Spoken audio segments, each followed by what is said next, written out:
Hello, guys. This is Jack, and today I am going to review the Odyssey. I just saw this a couple of hours ago in 70 millimeter regular. I'm just reeling in just like the madness behind this film.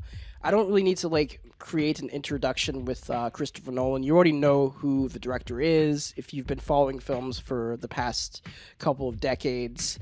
His new film over here is basically a adaptation of the classic poem, The Odyssey, the Iliad.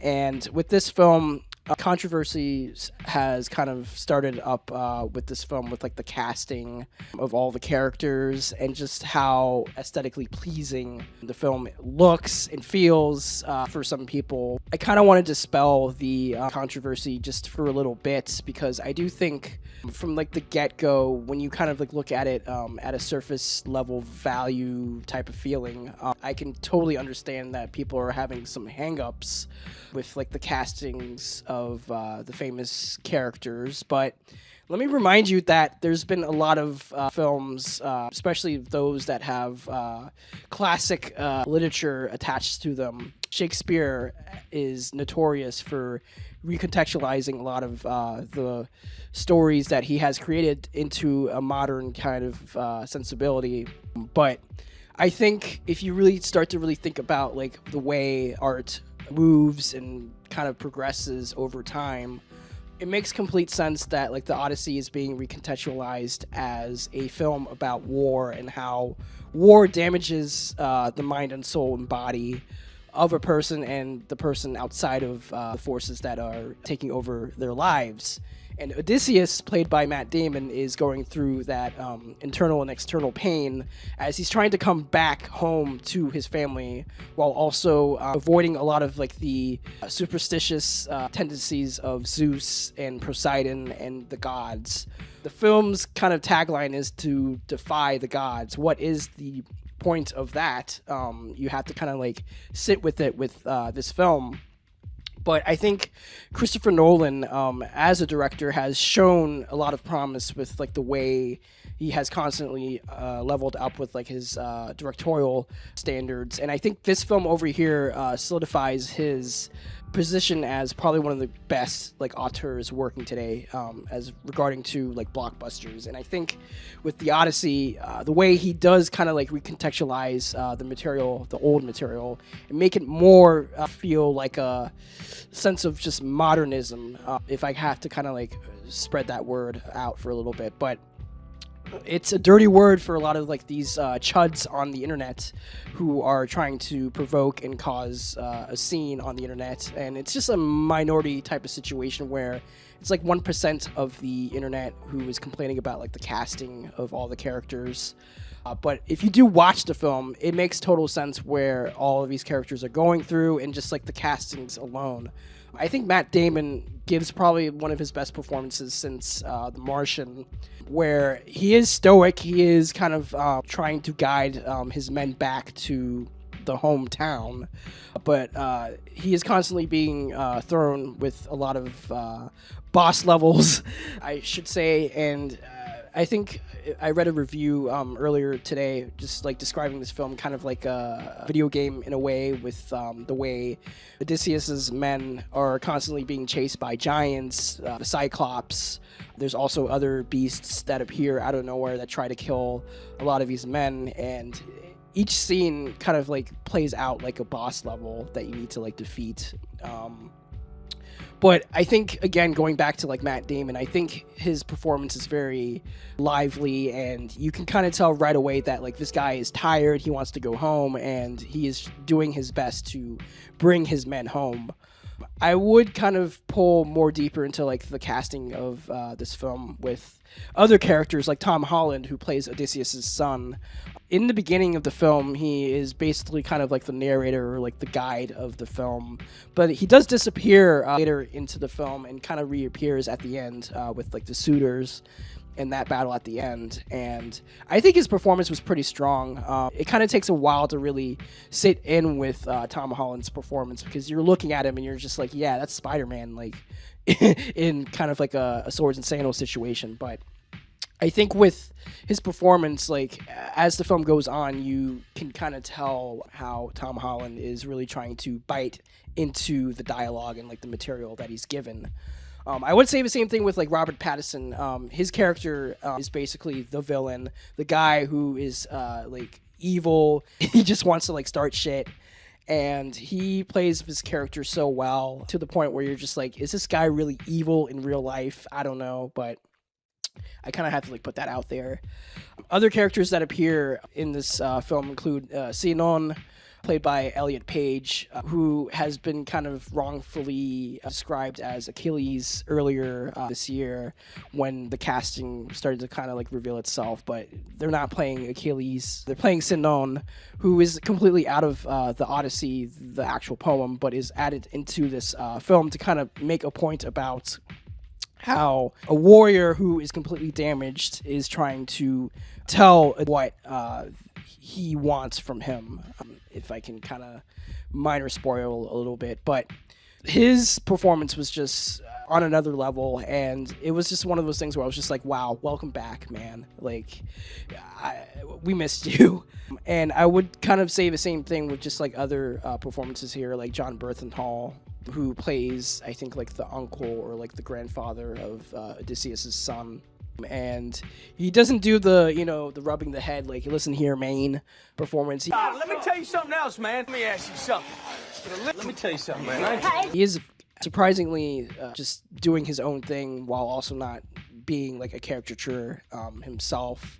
Lupita Nyong'o plays two characters in this film, and she has a short screen time, but she really eats those roles together.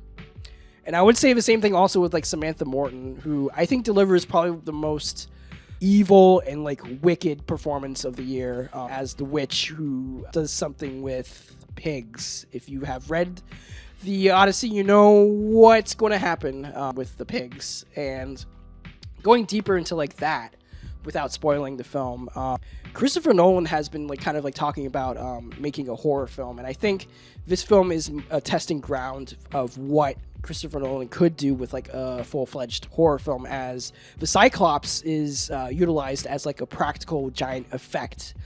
And when the Cyclops appears, you're very terrified, and you're trying to figure out how these men are going to escape inside of the cave while the Cyclops is hungry and is ready to eat all the men. And I really enjoyed just like that scene alone, and then also the scene with Samantha Morton with the pigs. The way they use the pigs in the film is just disgusting per se. But I think at the end of it all, I do think this film does a really good job of portraying the essence of the material at hand, while also delivering something new to the story, especially since I think Nolan is really attentive to just giving what the audience wants. They want the big spectacle fight sequences. They want like very like heady dialogue that is heady, but it's also a thing where you can actually understand what these people are saying. And I was actually surprised by like the sound mixing behind this film, because this film was shot entirely in IMAX 70mm, and what I personally saw in the regular 70mm print of this film is actually hearing the entire dialogue, which has been a problem with a lot of like Christopher Nolan films earlier on. And I think now, since he has modified the IMAX cameras and has been able to ADR more dialogue into the film that you can actually hear, it's so fucking great to like actually finally hear the dialogue while also hearing the soundtrack blaring while the dialogue is being spoken, and it's mixed perfectly in my eyes. And overall, I'm not going to go super deep into this film, because I think this film deserves a second viewing. But I will say this, I fucking loved it, man. It's easily one of the best films of the year so far.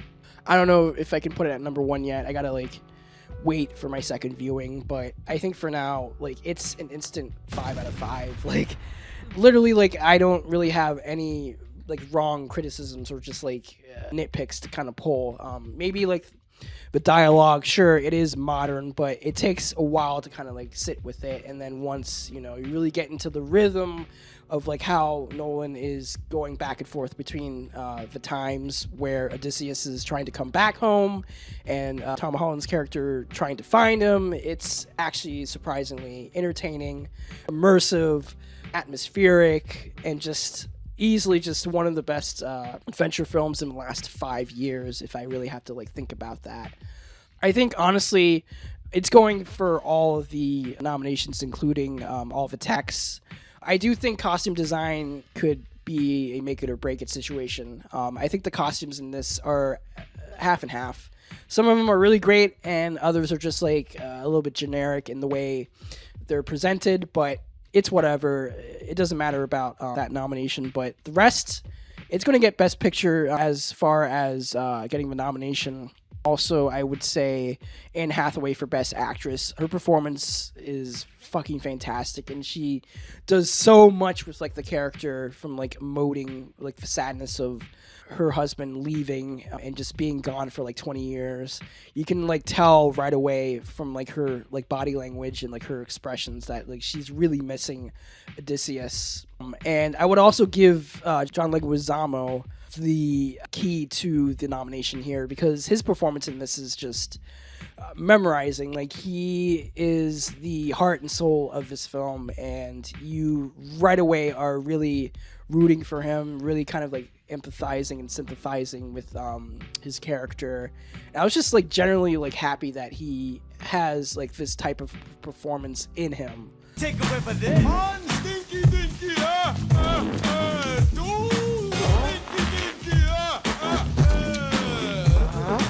and Samantha Morton could also ride for like the nomination, maybe Matt Damon, but it's one of those things where it's just like, it's a Leonardo DiCaprio situation where he just comes along because he's just one of the biggest actors working today. But yeah, I mean, that's basically it. I don't really have to go further into like this film. I hope you guys enjoy this review. You already know that you're gonna like watch this film. If you're not, then fuck off. Because I can tell right away if you're angry about like the casting and whatnot. Like, you're just a fucking chud. Go back to like watching like an Uwe Ball movie. But yeah. I'm just gonna like do like a Travis Scott thing, like, welcome to the Odyssey, the flame. Yeah, that's it. Basically, I'm done. Peace out.